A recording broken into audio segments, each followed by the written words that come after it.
kesehatan jiwa di era pandemi COVID. Nah, situasi terkait pandemi yang tadi sudah dijelaskan, banyak yang di PHK, distancing gitu ya, jarak-jarak jauh-jauh 2 meter, bahkan naik angkot atau naik mobil itu dibatasi, nggak boleh banyak, harus pakai masker kemana-mana, masker yang benar. Nah ini terutama dari 76 perempuan yang banyak masuk 14 tahun usia minimal dan 71 tahun usia maksimal, ini tercatat yang 3 kriteria gangguan jiwa yang teratas tadi.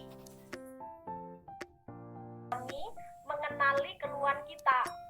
Jadi yang kita tadi gampang tersinggungan, kita jadi banyak makan atau malah nafsu makan nggak ada, kita jadi gampang sedih, suka nangis nggak jelas gitu ya, suka baperan, terus kita jadi gampang emosi. Misalkan ini harus kita pahami, kayaknya ada yang nggak beres nih sama aku gitu ya.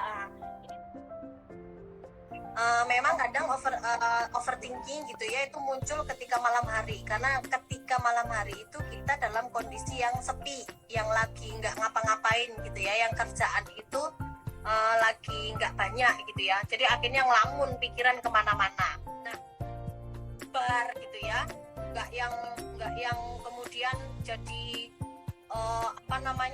diumbar kemana-mana gitu ya. Kalau kita nggak punya support, kita bisa salah ketika curhat ke media sosial, akhirnya malah dibully, nggak tambah baik, tambah stres gitu ya. Kemudian curhat di status, bukannya malah dapat support, malah dinyinyiri gitu ya. Nah itu kan malah tambah bikin stres.